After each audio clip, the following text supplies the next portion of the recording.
The body has no monopoly on suffering. Emotional pain, the pain in our hearts and minds, is far more widespread and just as likely to be debilitating as physical pain. This pain can take many forms.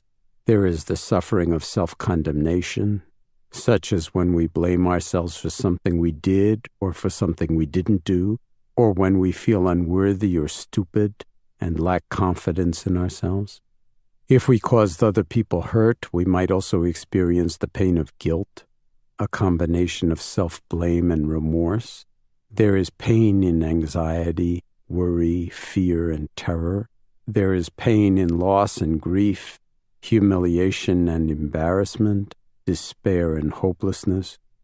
We may carry one kind of emotional pain or another deep within our hearts, often for much of our lives, like a heavy and sometimes secret burden, at times unknown even to ourselves.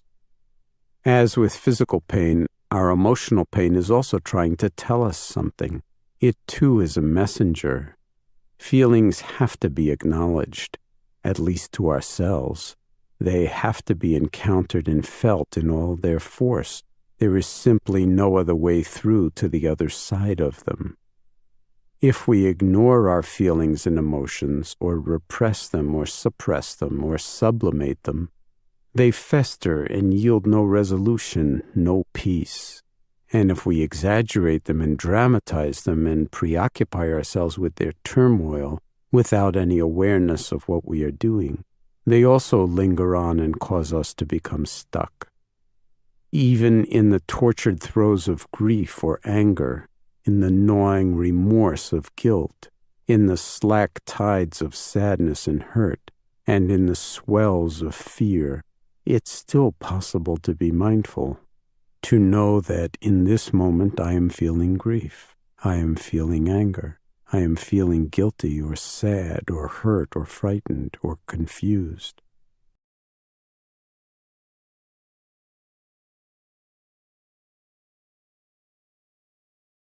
Strange as it may sound, the intentional knowing of your feelings in times of emotional suffering contains in itself the seeds of healing. Just as we saw with physical pain, that part of you that can know your feelings, that sees clearly what they are, that can accept them in the present while they are happening, no matter what they are, in their full undisguised fury, if that is the case, or in their many disguises, such as confusion, rigidity, alienation, or despair, that awareness itself has an independent perspective that is outside of your suffering. It is not buffeted by the storms of the heart and of the mind. The storms still have to run their course. Their pain has to be felt, but they actually unfold differently when cradled in awareness. For one thing, they are no longer just happening to you like an outside force. You are now taking responsibility for feeling what you're feeling in this moment, because this is what is happening now in your life. These moments of pain are as much moments to be lived fully as are any others, and they can actually teach us a great deal, although few of us would seek out these lessons willingly.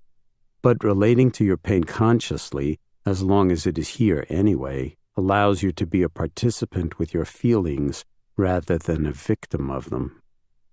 Mindfulness allows us to see more clearly into the nature of our pain.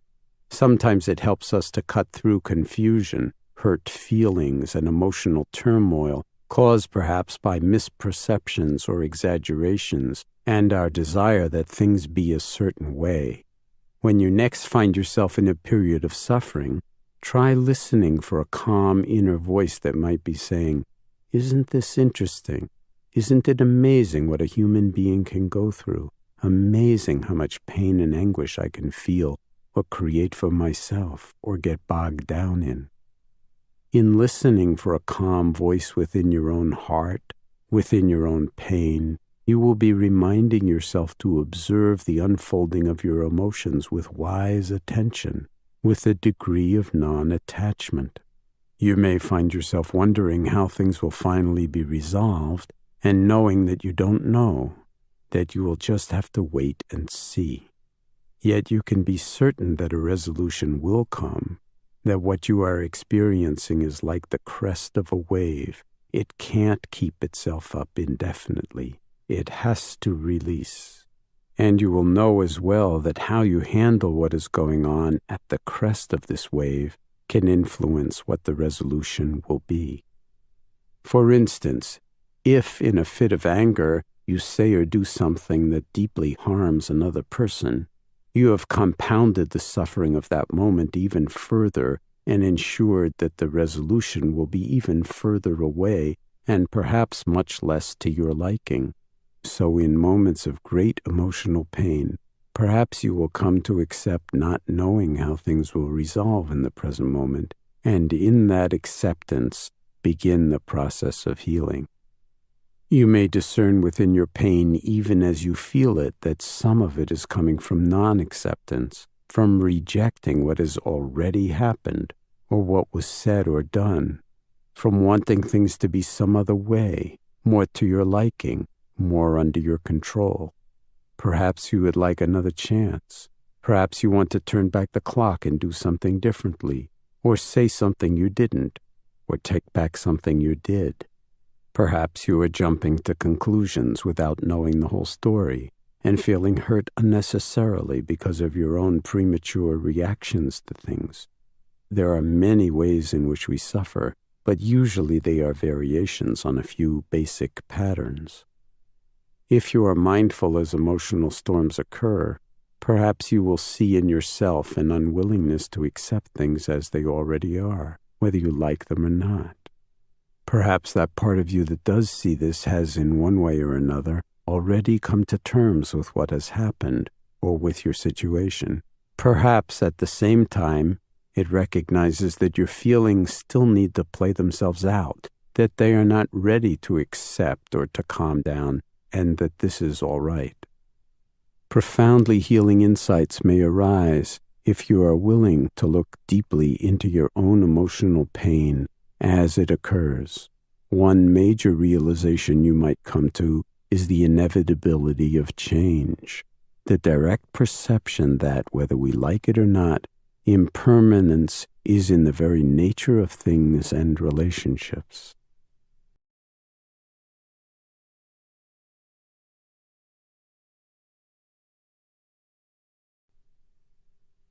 One of the major sources of suffering in our lives is that we usually want to have things our own way. Thus, when things happen that we like, we feel that everything is going our way and we feel happy. And when things go against us, so to speak, when they do not happen the way we want or the way we expected or planned for, then we tend to feel thwarted, frustrated, angry, wounded, unhappy, and we suffer. The irony is that often we really don't know what our way is, even though we want to have it all of the time. If we get what we want, we usually want something else in addition. The mind somehow keeps finding new things that it needs in order to feel happy or fulfilled. In this regard, it is rarely satisfied with things as they are for very long, even if things are relatively peaceful and satisfying. When little children get upset because they can't have everything they see that they would like to have, we are apt to tell them, "You can't always have your own way." And when they say, "Why not?" we say, "Because," or "You'll understand when you grow up." But this is a fiction we perpetrate on them. In fact, most of the time we grown-ups don't behave as if we understand life any better than our children do. We want to have things our own way too. To break out of this trap of always being driven by our own desires, it's not a bad exercise to ask yourself from time to time, what is my own way? What do I really want? Would I know it if I got it? Does everything have to be, quote, perfect right now, or under my total control right now for me to be happy? Alternatively, you might ask yourself, is everything already basically okay right now? Am I just not noticing the ways in which things are good because my mind keeps coming up with ideas for what it has to have or has to get rid of before I can be happy, just like a child? If you practice incorporating asking yourself about your own way into your meditation practice, you will find that it is very effective in bringing you back to the present moment. You might try sitting with the question, right now, what is my way? It's sufficient to ask the question. Trying to answer it isn't necessary. It's more fruitful just to ponder the question, keeping it alive from moment to moment, listening for the response from within your own heart. What is my own way? What is my own way? Many of the people in the stress reduction clinic rapidly discover their own way may be the life that they are actually living. What other way could be theirs? They come to see that their pain is a part of their own way too, and not necessarily an enemy. They also come to see that at least some of their emotional pain, if not most of it, comes from their own actions or inaction and is thus potentially manageable. In seeing with eyes of wholeness, they come to realize that they are not their suffering, just as they are not their symptoms, their physical pain, or their illness.